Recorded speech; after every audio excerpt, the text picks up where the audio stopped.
there are many of our people who are thinking more deeply and more broadly, looking at it as it actually is, and are beginning to see it more in the international context and the relation that it has with the African struggle, a human rights struggle, or the struggle for human rights.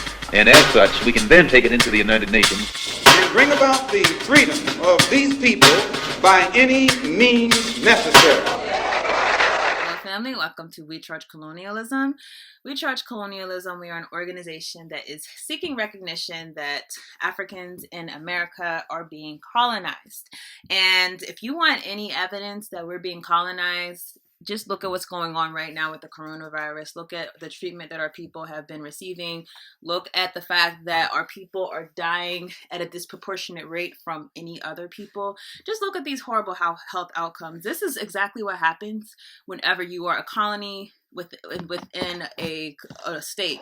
This is exactly what happens when your community is a colonized community. If you're interested in joining We Charge Colonialism, if you're interested in just joining our efforts, if you're interested in spreading the word about the colonized state that our people are in, I encourage you to email us at wechargecolonialism@gmail.com, and you can also visit our website, wechargecolonialism.org. What I wanted to talk about today is the real reason why the United States government has not afforded a reparations check to people of African descent. We've heard so many different reasons why over the years. We've heard people say, for example, that they just don't have the money to actually do what is right for Black people. We've heard people say, oh, it's been a long time, although the effects are still very much in place. Apparently, because it's been a long time, they're absolved of the crimes against humanity that were done against our ancestors. We've just heard so many excuses. Yet, the United States government has shown that they do have the funds to actually give aid to Americans if they want to. They have the funds. They've shown this through the coronavirus epidemic, and they've given millions and millions of dollars out, and it's going to just go higher and higher because there has to be another stimulus check that's going to be given to more Americans. So this really to me is just like a slap in the face to people who have been calling for reparations, regardless of if you're calling for reparations from within the ADOS movement or whether you're calling for reparations from a Pan-Africanist standpoint. It's just a slap in the face, I think. Now, the question is, why now is the U.S. government willing to do it? Why weren't they willing to do it before? Now, keep in mind that from the coronavirus, we see that our people are the most affected right now. We're dying at the highest rate of all people, which is funny because as much as everyone else wants to be categorized as minority or being disenfranchised, for some reason, whenever things happen, we're always the ones who have it the hardest. We're always the ones who are the sickest. We're always the ones that are getting killed at a highest rate. And the coronavirus has just been one chapter of a long, long story of these things happening in Black America. Of course, there's always been issues that happen in the whole country and it would negatively affect us.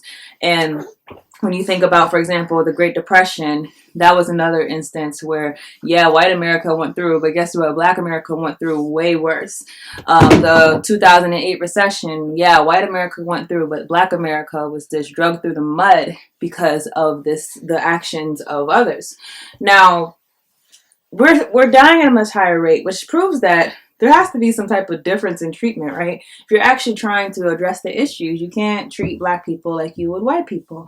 And so there's so much evidence that we've just been suffering from different issues, whether environmentally, living inside of places where we're exposed to pollutants, whether our food supply is not adequate, different issues that we're exposed to, and yet there's been no movement on the part of the government to actually rectify these things. So the question is why? And I'm starting to learn a lot more about how the government has treated Black people and how they have viewed Black people. And one of the major things that I'm realizing is that anytime that there has been something like aid or welfare given to any group, the question was always, how do we keep this from affecting the Black community and from benefiting the Black community? So when you look back, for example, at the Social Security Act or the New Deal, whenever you look back at the post-World War II the GI bills, there's always historically been a question of how do we keep this welfare that we're going to give white people from benefiting black people? And to me, that should be the most telling thing when it comes to the reparations question. A lot of people are worried and or they're asking the wrong questions. They're pushing the wrong issues. If your issue is, oh, we deserve reparations and you're going to give it to us just because, when you don't realize that there has been an intentional effort by the United States government that is not just conservative, but conservative and liberal, from keeping black people from getting out of the economic position that we are in. If you understand that, then you stop looking at the issues so simply. It's not a matter of just getting someone to promise you reparations. You have to completely change the nature of black people, the relationship that black people have to the United States government. And if you're not able to do that, if you're not willing to do that, then you're not going to be effective. That's the problem, is that we always think it's just about getting a promise or getting something specific. I've heard over and over again in recent years, oh, we just need someone to say something tangible. Or there's been the effort just to try to get someone to speak directly to black issues instead of talking about other issues. But even more than that, the question is, how are we going to change a causal relationship of oppression from the government to black people? That's the real question. And is the government willing to do that? That's the bigger question. Because for one, they've shown no willingness that they're willing to change that relationship, because realistically, if black people are not in the position of subjugation, who's going to take our place? They don't have a substitute who they're going to abstract from inside of the prison industrial complex, for example. They don't have a substitute for who they're going to abstract from as a labor force. They don't have a substitute people who is going to take our place. And so it's not just an issue of reparations anymore. It has to be an issue of revolution. If you're not talking about revolution, then to me, you're not talking. Personally, if you're not talking about completely changing the system from the bottom up, then you're not talking. You're not saying anything. If you're not talking about undoing not just getting something that's going to benefit you now, but undoing the historical legacy of slavery. And the legacy of slavery is not just our ancestors being oppressed or our ancestors being enslaved. It's the fact that it was a whole system based on us as chattel property. If you're not about undoing that, then you're not really going to get to the issue. And so how do we do that? We can't just focus on election politics. A lot of us, our minds are too wrapped into presidential elections or legislative elections. That's not enough anymore. We have to realize that we need a movement from the people. A movement from the people that demands our sovereignty, a movement from the people that demands our worthiness of no longer being even treated as a people in the system. We have to think outside of the system, because if we're trying to appeal to the same system that has recognized us as being a subject of exploitation to stop exploiting, whatever our ancestors always said, why are you trying to appeal to your oppressor to stop oppressing you, thinking that that's what's going to be enough? Now, in my assessment, and I've said this many times on this channel, good luck getting that without outside help. Good luck getting that recognition without outside help from, whether it be Africa, whether it be the Caribbean, whether it be Africans who are in the UK or France or Germany or wherever. Good luck getting that without solidarity, a global solidarity movement for people who are facing the same hell that you're facing. Good luck. And when people say, oh, we can do it without them, we can do it by just focusing on ourselves, I say, well, look at the long history of reparations before you. What has it shown you? It's shown you that the only way that the United States government is going to possibly pass anything that is similar or reminiscent of reparations is if they can withdraw it whenever it's no longer in their benefit. Meaning, reparations is conditional. As long as it benefits the government to do it, they will do it. If it does not benefit the government to do it, they will not do it. That is how they have operated towards our people. They never give us any freedoms. They never give us any laws that are supposed to protect us unless they have a benefit from those laws.